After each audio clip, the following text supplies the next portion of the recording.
Hello, I'm Dr. Missick. Welcome to this episode of Voice of the Word. And in this episode, we are going to be talking about Syria and the Christians of Syria and the other religious minorities.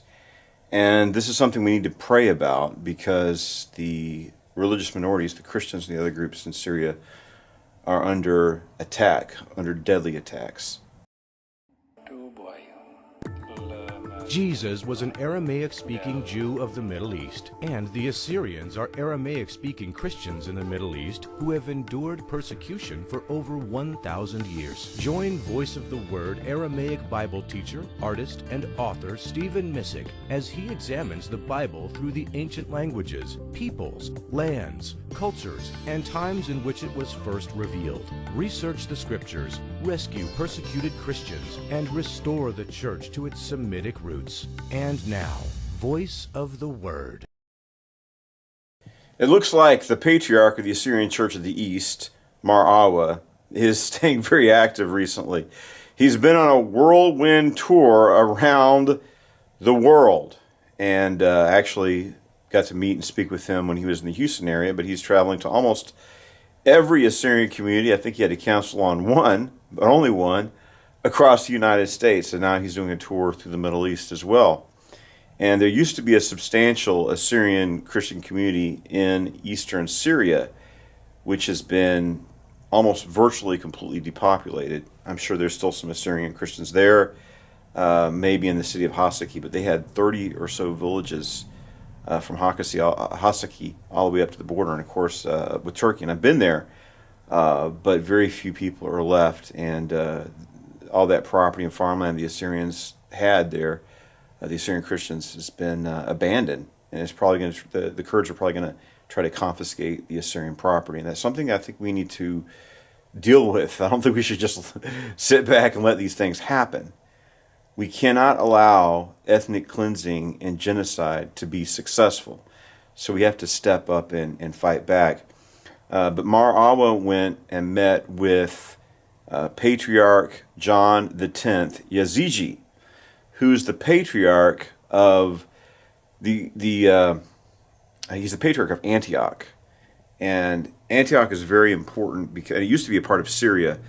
Right before World War II, the province of Antioch, where the Gentile church began, I think they just allowed Turkey to take it for whatever reason, to keep them out of keeping them neutral during World War II. But so it's a big chunk of territory that, for I don't know whatever reason, Syria lost.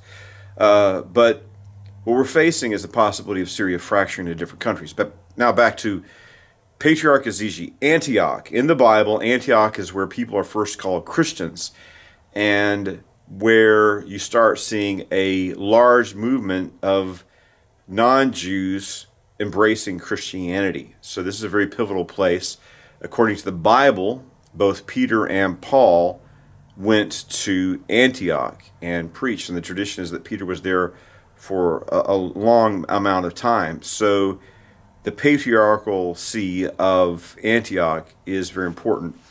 But they're not in Antioch. They administer it actually in Damascus. So it's kind of I've seen the patriarchal palace in Damascus. But this is what we would call the Greek Orthodox Church. But this in Syria, of course, you have the Aramaic churches, which would be Syriac Orthodox or Syrian Orthodox. But this is Greek Orthodox. But all the adherents in Syria of this church are Arabic. So this is an Arabic-speaking church, at least in Syria. And but they have Greek Orthodox churches and Arabic Greek Orthodox churches in Syria, Lebanon, the Palestinian territories, and Jordan. So it's a significant church over there. So they call him the Roman Orthodox, because the Roman Orthodox Patriarch, because from their point of view, which this is just this, Western Europe doesn't acknowledge the reality.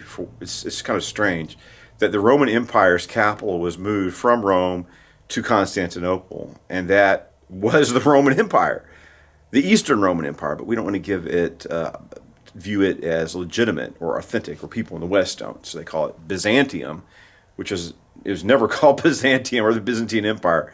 It's a way to denigrate this Roman civilization, which was Greek instead of Latin in its character. So Patriarch Yaziji, he became patriarch around 2012, and he's been vocal in supporting his community. So Mar Awa met with Patriarch Yaziji, John the 10th Yaziji, and also Patriarch Yaziji met with the dictator of Syria, who, when he was working as a ISIS-style terrorist, he was called Julani. Now he's called Ashara.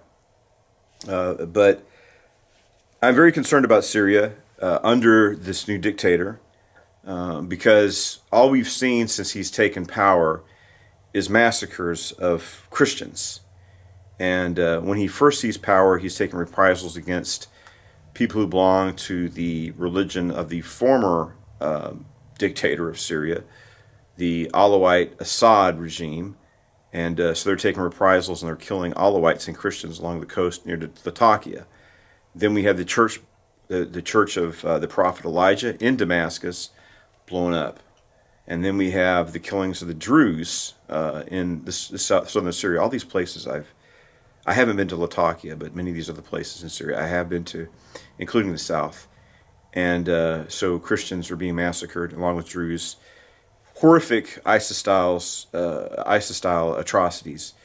And I think that this man should not be seen, Julani. And I have no doubt in my mind that I think that the American forces, we captured Julani. I saw him when I was in Iraq at Camp Cropper when he was there. And when I looked at this man, I knew he was a very dangerous person just by the look in his eyes and his demeanor. And it's like, well, this is a very dangerous person. So I was working this prison facility for the United States military, and I looked and stared Julani in the eye, or the eyes while he was incarcerated in Iraq.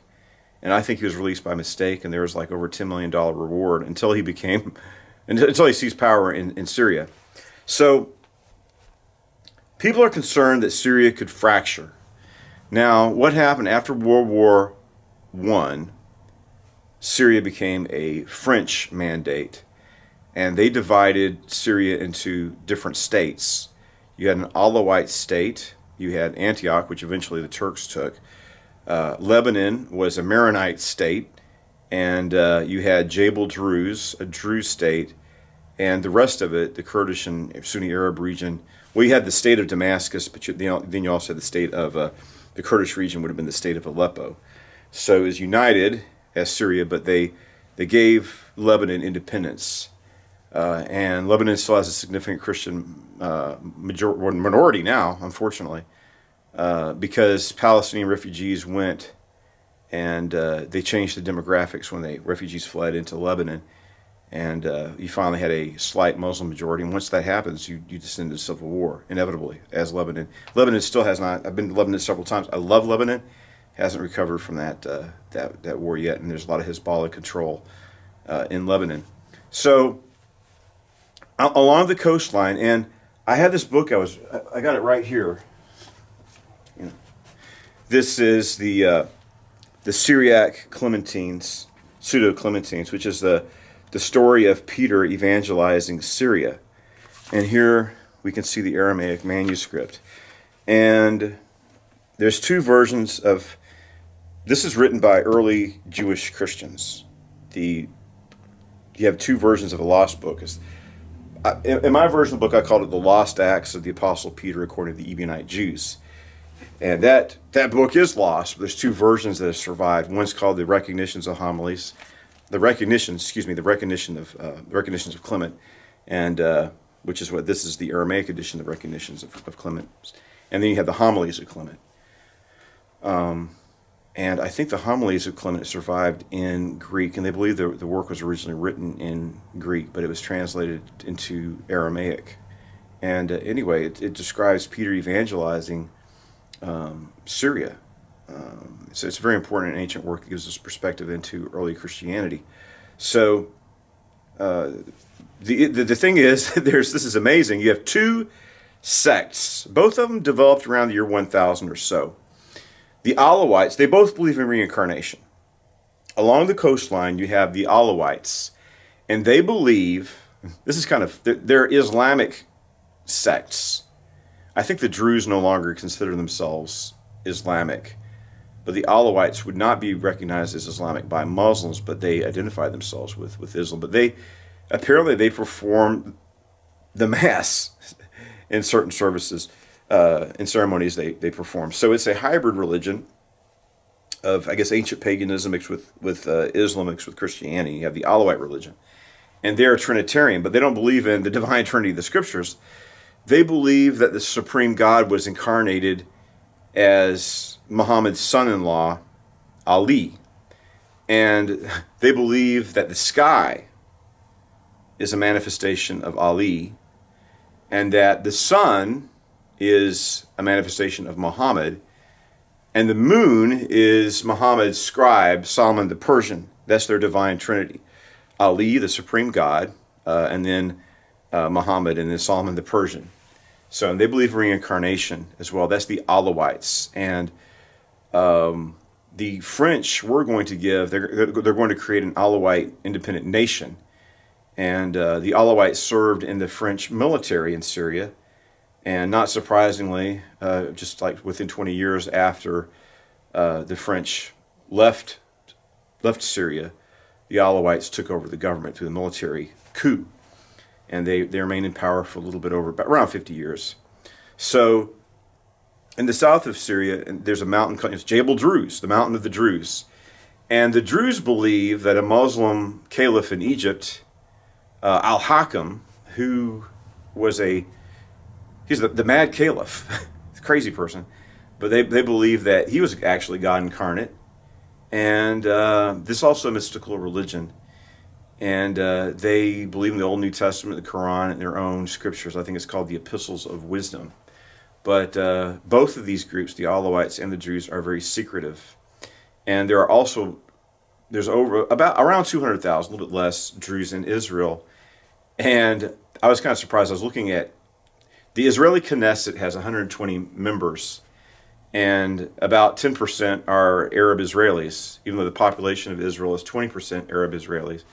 And I was kind of surprised, but one of the Arab Israeli members of parliament is a member of the Likud party, which is seen as a hard right party and not friendly towards Arabs. But that shows the loyalty and devotion that the Druze have to the state of Israel.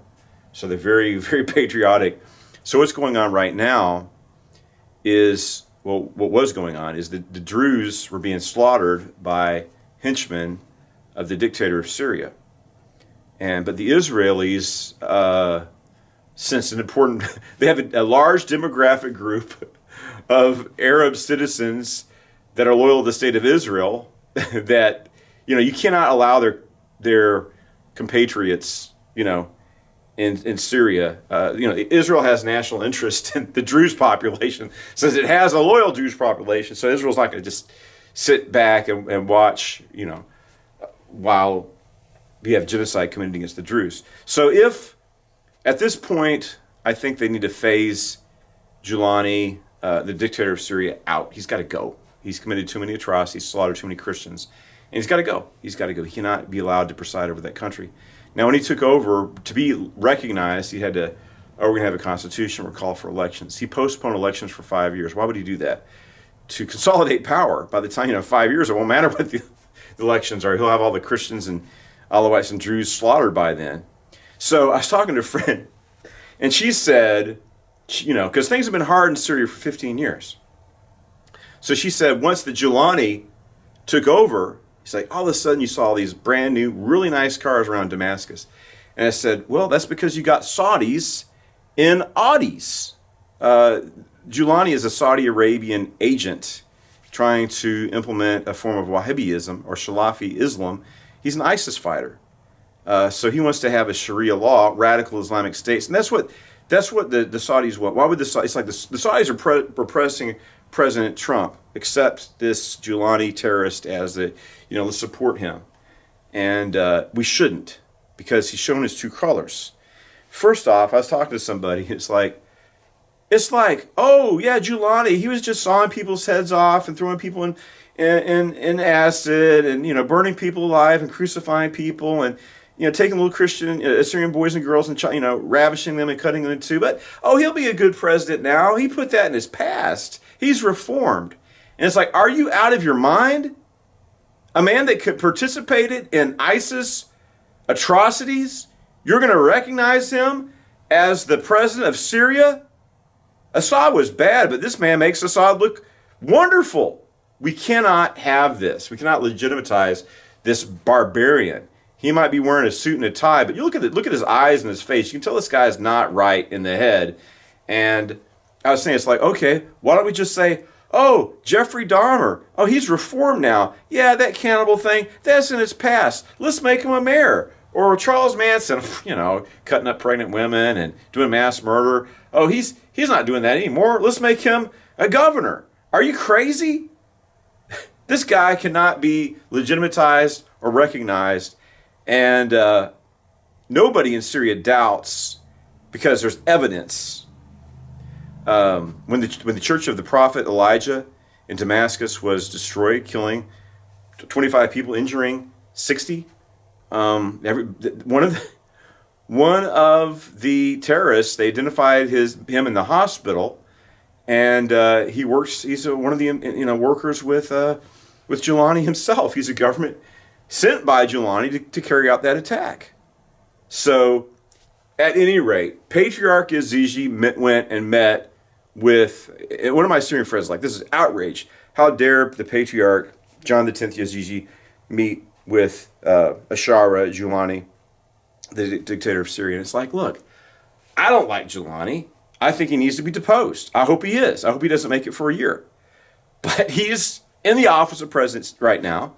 Patriarch Yaziji has an obligation to defend his people.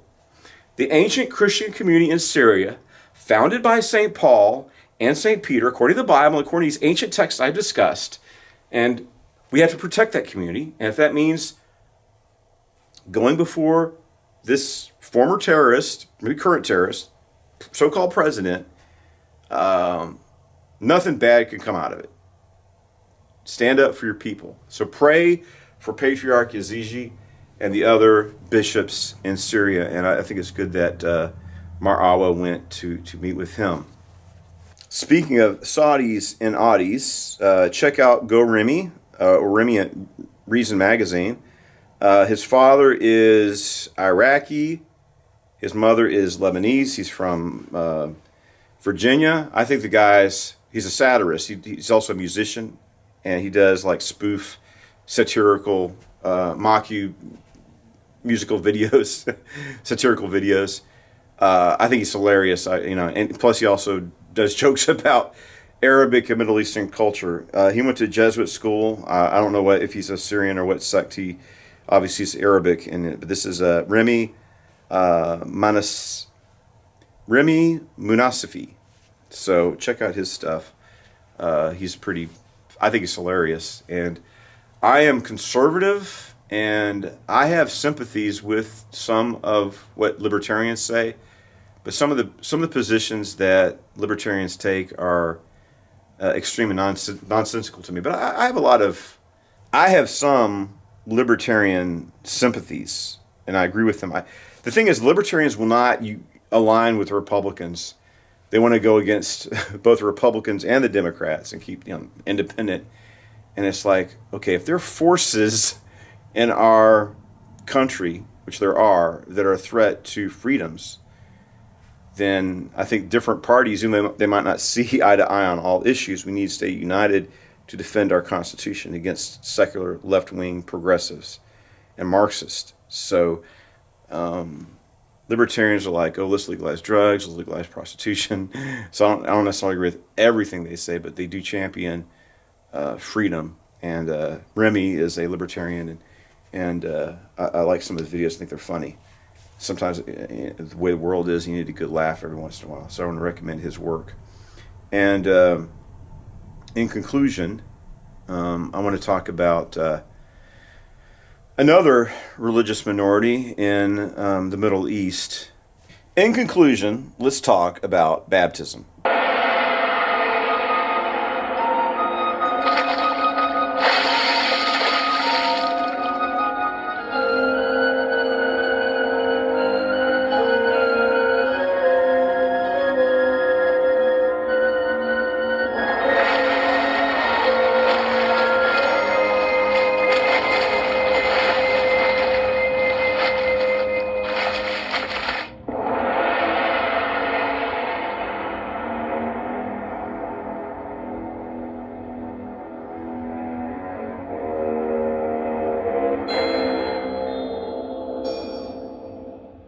I want to give a more in-depth teaching of baptism. I was reading the Knox translation, which is a Catholic translation of the Bible, and it was talking about the translator had some notes. The translator, Monsignor Knox, had some commentary in the Book of Revelation. This translator's notes, and he was talking about baptism as practiced by Jesus and the 12 apostles and by John the Baptist involved immersion.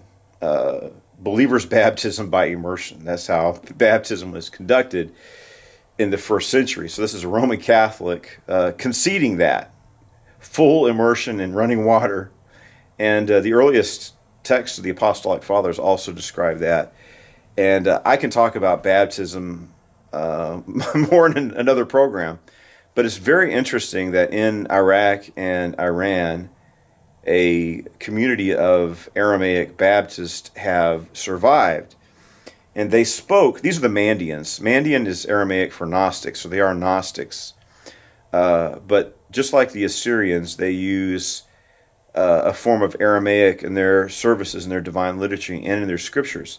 But they write their, it is Aramaic. It's probably very similar to classical Syriac, but it's a distinct dialect. This is called classical Mandaic. And they altered the alphabet probably to insulate their group and to keep their text from being read by outsiders. You have to actually learn a new alphabet to read their sacred scriptures. But they spoke. I think it might have died out. But they, just like the Assyrians, you have classical Mandaic, and then you had modern Mandaic. But I don't know. I know there are some Mandeans in Detroit now.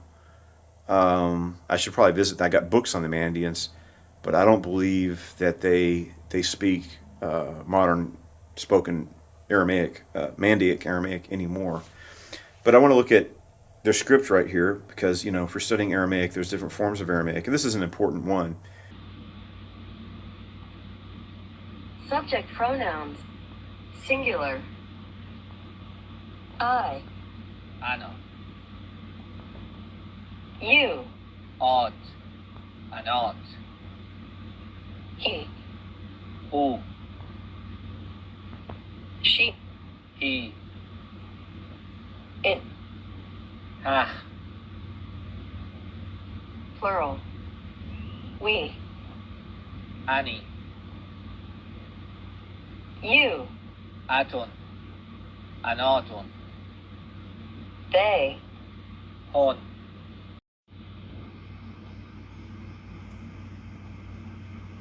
طغیانی اللشان مندهی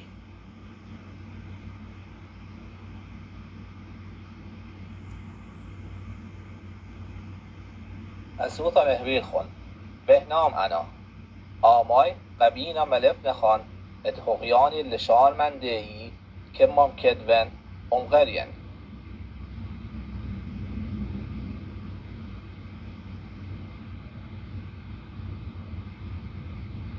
انا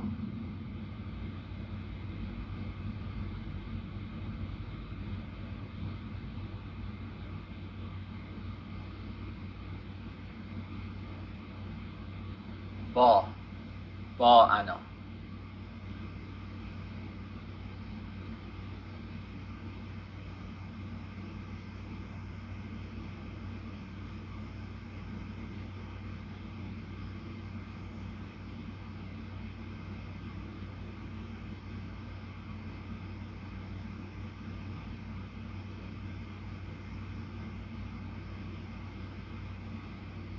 گاه گاه انا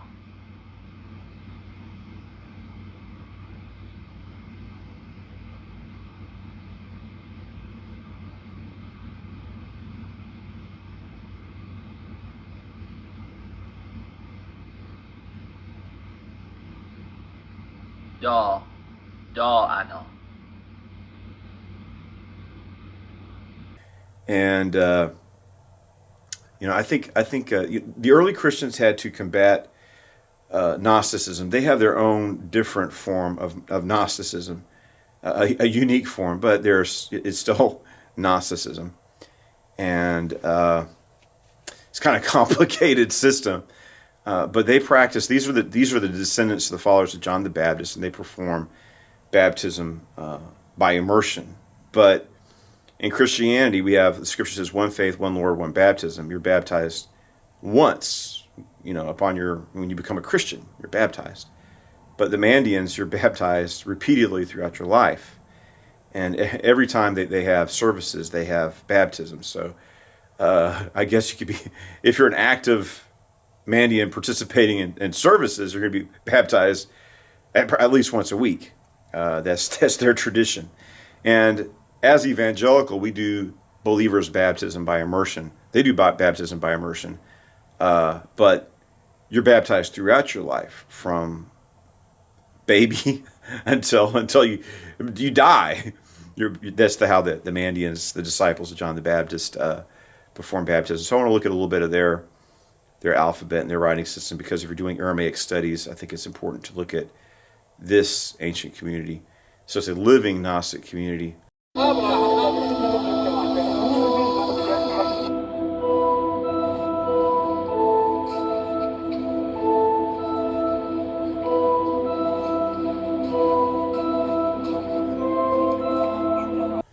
And honestly, we have the Nag Hammadi codices, and there's a variety of Gnostic groups, and some of them weren't really that different from normative Orthodox Christianity. But all the Gnostic groups were just blasphemers and heretics. It's just straight up blasphemy. They're saying that the God of Abraham, Isaac, and Jacob is Satan, and that they are ascribing the Bible to being diabolical and evil in its origin, at least the Old Testament scriptures. That's what the early church had to contend with, heresy and blasphemy. One of these, and it was a big competitor in the early church. Well, there's different sects and denominations in the early church period. That's obvious from history. One of these sects and denominations were the Gnostics, and Christians, so-called Christians, because I don't think they're legitimately Christians. They call themselves Christians, but so-called Christian Gnosticism has died out. I think with the discovery of the Nag Hammadi codices, people are trying to revive Gnosticism, which I don't think is a good idea because it's heretical. But I think the Mandeans, you used to have the Manichaeans too. Catholicism through Augustinianism. Augustine was a Manichaean. He never really abandoned a lot of his like fatalism, determinism. These were beliefs he had as a Gnostic, and Augustine never fully abandoned Gnosticism, and he tried to infuse the Christian church with his Gnostic beliefs. And we see that in his literature, the Confessions, the City of God, and other of his writings, where Augustine never really abandoned, unfortunately. He's trying to infuse Christianity with his Gnostic ideology. So he wasn't as successful as he'd like to be, thank God. But you had he was a Manichaean, and that religion was wiped out by the Muslims. So Calvinism is heavily influenced by Gnostic ideas. So Gnosticism, unfortunately, has an influence in Augustinian theology, which I think is a sinister influence, but we have an influence of Gnostic thought in the writings of St. Augustine. I really believe he did not renounce Gnosticism. Like I say, he tried to poison the church with his pernicious Gnostic ideas, which were picked up by John Calvin later on. And of course, you have Manichaeism, which is where he got these ideas from. Augustine spent a large part of his life as a Manichaean, as a heretic. I think he's always a heretic, my opinion. I'm not a big fan of St. Augustine. so-called St. Augustine of Hippo. I recognize he's a great thinker, great philosopher. I recognize that, and I agree with his just war theory ideas. But I think his ideas on determinism are heretical. So the Mandeans are the only Gnostic group that survived from antiquity till today. And I would like to. I'm interested as a Baptist. I'm interested in their baptismal rituals. So I've read books on the Mandeans, but I know that there are some here in the United States. I might go to Detroit and visit with them, and that's an important branch of the Aramaic field of studies. So about Syria, I don't think it would be. With a concluding thought about Syria, I don't think it'd be a good idea for Syria to break up. It could happen, where Syria goes from being one country to being. You could have an independent Druze country. You could have independent. If the Alawites regain the territory that they had under the French and once again become an independent Alawite nation, Syria becomes landlocked. And then you'd have the state of Damascus, which would be landlocked, and the Kurds would have their region. And if the Kurds have an independent state, it could create greater conflict in the area, because half of Turkey is Kurdish, and there's a lot of Kurds in Iran. It could create a lot of tensions in that area.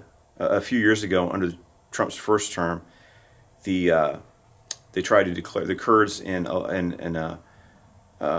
Erbil. They tried to declare independence, and even though America has been a friend to the Kurds, who are the Assyrian Christians' traditional enemies, there's still a lot of animosity that, for good reason. A lot of the genocides, the Turks hired the Kurds to massacre, which they're happy to do, to carry out genocides and slaughter. And even right now, as I mentioned, the Kurds are trying to seize Assyrian Christians' territory. But I have to say that my encounters with the Kurds they seem to be very friendly people. So my experiences with them are positive. But I don't know. The Christians have to stand up for their interests in the region, and you'd want to have friendly relations with the Kurds if possible, but we have to defend our rights, and sometimes they might be trying to take a Syrian land, right? What kind of friend is that? They're trying to displace you from your land and rob it from you. So the thing that's interesting, if Syria shatters, now the only non-Muslim country in the Middle East is Israel. But if Syria shatters, you'll have a Druze country, which is non-Muslim, and you'll have an Alawite country, which is non-Muslim, and then you'll have a new non-Arab country, a Kurdish region, which is Sunni and Muslim, but not Arab. So the terrorist state, our enemy, the Saudi Arabians, this hostile foreign power, which uses their money, oil money and petrodollars to corrupt our policies and hurt our nation. This is the biggest, most dangerous terrorist state in the world is Saudi Arabia. So that's why when they're trying to take over. Saudi Arabians try to take over Syria and make it a Wahhabi, Salafi, jihadist state, reduce it, make it into an Afghanistan, and they want to kill all the Christians and all the Druze and Alawites. And if to maintain Syria as a united nation, as one Syria, Giuliani has to be stopped. Right? If he keeps on killing Christians, Alawites, and Druze, these religious minorities have they don't have a future in a Syrian state. So their best interest is breaking off. And both of those regions could do it. And what would the Syrian army do? The Jabal Druze, the Druze land, could become an Israeli protectorate. And then, if the Alawites broke off and formed their own nation again, which they already have the flag, they already have their borders. If they became an independent nation, Syria would become landlocked. And like I said, you'd have Alawite land and Druze land, two new non-Muslim countries in the Middle East. So if the international community wants to preserve Syria as one nation and not 4 or 5, then we need to leverage the terrorist al-Julani, the ISIS fighter, out for peace and stability. It might be, this is horrible, but if you're going to have a jihadist leader in Syria like that, it might be more stable. It'll be inevitable for Syria to be shattered into different countries, but it might be. I don't want that to happen. I want to see Syria united and stay within its current borders. But I'm saying that if we don't confront Julani, and he keeps on killing Christians and Druze and Alawites, then Syria will fracture into different countries. And will that be more dangerous and unstable? Well, I don't think it'll make a difference. I mean, I don't want that to see that happen, but if that might protect the people, if the Druze have their own country and are able to fight Julani's jihadi warriors and the Mujahideen coming there to kill them, then that might be more peaceful and better for the religious minorities. I don't want to see that happen, but Trump needs to withdraw support from this terrorist leader, Julani, who we should never release. He probably should have been sent to Guantanamo Bay or some other permanent. He's a danger to the world. He needs to be locked up like he was. We should never have let him out. When I looked at that man and we locked eyes, I could tell this is a very dangerous, deadly, criminally insane mass. You just tell, you could see evil. I felt that I could see evil from Julani when I saw him in the detainee facility in Iraq.